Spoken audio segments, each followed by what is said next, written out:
अरविंद केजरीवाल सरकार के इस्तीफे के बाद दिल्ली में राष्ट्रपति शासन लगेगा। केंद्रीय कैबिनेट ने उपराज्यपाल की सिफारिश को मानते हुए राष्ट्रपति शासन की मंजूरी दे दी है। साथ ही कैबिनेट ने उपराज्यपाल की इस सिफारिश को भी मान लिया, जिसमें उन्होंने विधानसभा को भंग करने की बजाय निलंबित रखने का फैसला किया है। विधानसभा को भंग नहीं किए जाने पर अरविंद केजरीवाल ने कहा कि यह फैसला विधायकों की खरीद फरोख्त को बढ़ावा देगा।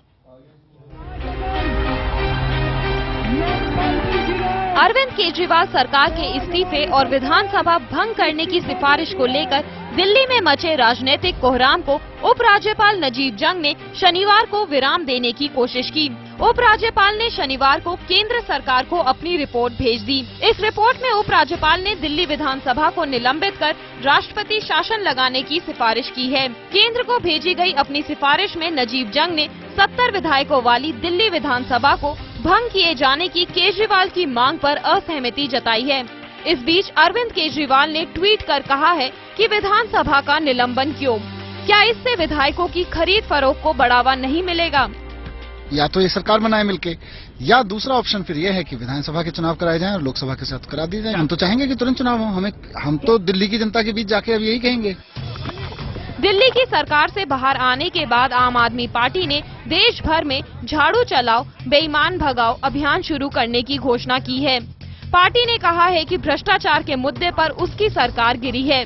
अब देश भर में घूम घूम कर लोगों को भ्रष्टाचार को लेकर जागरूक किया जाएगा।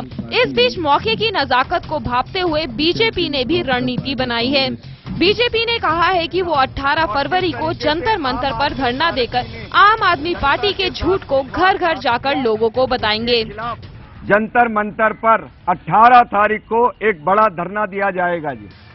वहीं कांग्रेस ने कहा है कि केजरीवाल ने अपनी जिम्मेदारियों से भागने के लिए सरकार से इस्तीफा दिया है। पार्टी ने दावा किया है कि वो जन लोकपाल बिल का समर्थन करती अगर संवैधानिक तरीके से बिल को पेश किया जाता। कि कांग्रेस पार्टी जन लोकपाल बिल के हक में है। आप इसको संविधान के अनुसार लेके आइए, हम आपकी मदद करेंगे। जाहिर है उपराज्यपाल ने विधानसभा निलंबित रखने की सिफारिश करके दिल्ली में सरकार गठन के लिए रास्ते खुले रखने की कोशिश की है, लेकिन मौजूदा राजनीतिक हालत में दिल्ली में किसी पार्टी की सरकार बनती नहीं दिख रही। कांग्रेस के पास सिर्फ 8 विधायक हैं, जबकि बीजेपी के 32 विधायक हैं। बीजेपी सरकार बनाने के लिए जोड़ तोड़ कर कोई खतरा मोल लेना नहीं चाहती, क्योंकि ऐसे में बीजेपी पर विधायकों के खरीद फरोख्त का आरोप लगेगा। ये बात लोकसभा चुनाव में उसके खिलाफ जा सकती है। साफ है, मौजूदा हालात में दिल्ली में विधानसभा चुनाव के अलावा कोई दूसरा चारा नहीं है। अब सभी राजनीतिक दलों की नजर लोकसभा चुनाव पर है। ये बात भी तय है कि इस चुनाव में भ्रष्टाचार का मुद्दा ही सभी के लिए सबसे ज्यादा अहम होने वाला है। ऐसे में सड़क से संसद तक की इस लड़ाई में जनता किस पर भरोसा करती है, ये आने वाला वक्त ही बताएगा। कैमरा पर्सन नीरज तिवारी के साथ साक्षी खन्ना, दिल्ली, IBN 7।